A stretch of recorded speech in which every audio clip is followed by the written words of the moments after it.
Narito ng latest sa mundo ng movies and entertainment.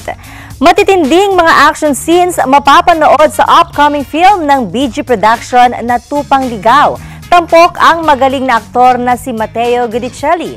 Sa naganap nitong press con, nagkaroon tayo ng pagkakataong makapanayam ang mga lead cast nito. Alamin natin ang tungkol sa pelikula sa report na ito.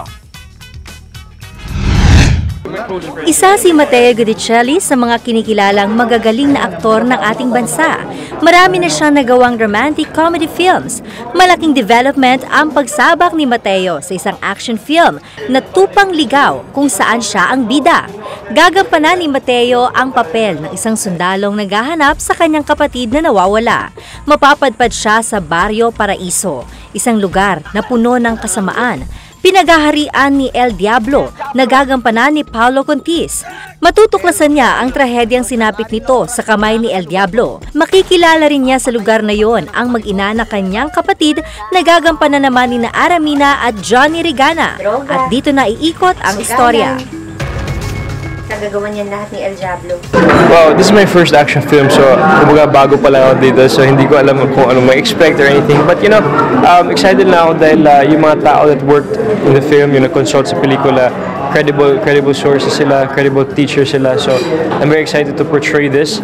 And hindi ito yung typical action film na maraming explosions, maraming sunog, maraming malaking ma-eksena. Hindi.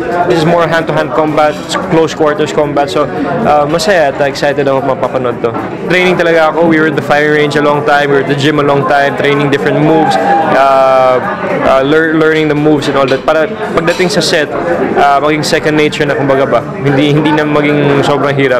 Hindi lamang sa aksyon ang pagpapakitang gilas ni Mateo, siguradong mapapansin din daw ang husay niya sa drama sa pelikulang ito, na minsan na ring napatunayan ng aktor dahil sa pagkapanalo niya bilang Best Actor sa Cinema One original film na Saturday Night Chills noong 2003.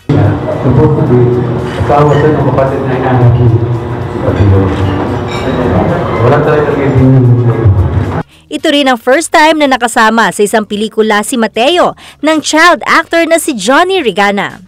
Kaya po nung nalaman ko na, ako, yes, kasama ko si Kuya Mateo, oh yeah! Tapos, thank you kay Lord because binigay niya po sa akin tong blessing na to. It was remarkable, tsaka masaya naman po dahil parang family na rin po kami doon. Isa itong napapanahong action film na pakakaabangan ng marami sa mga piling sinehan sa buong Pilipinas simula February 17 na magkakaroon naman ng premiere night sa February 2.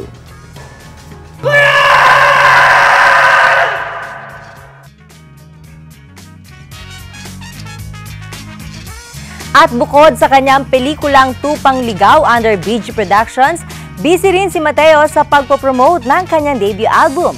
Kasama sa kanyang self-titled debut album sa ilalim ng Star Music, ang care single niyang Ipapadaman na Lang na sinut pa sa mga magagandang spot ng hometown niya sa Cebu.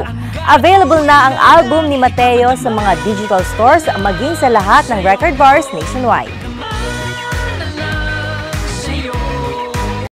I'm promoting my album. Pumunta ako dito sa channel niyo. Maraming salamat po. At nag-tour na kami. Umiikot-ikot na kami sa iba't ibang mga probinsya, sa iba't ibang mga malls, lahat-lahat. So, sana magkita-kita po tayo dyan dito lang sa Pilipinas. Mag-ikot-ikot po tayo at sana magkita-kita tayo. Maraming salamat po sa lahat ng suporta po. Thank you very much. I hope to see you guys soon again. Sana mag-guest na naman ako sa radio shows at TV shows niyo. Maraming salamat po sa suporta. More power. Thank you. Abangan ang ilan pang updates sa mundo ng entertainment maya-maya lamang.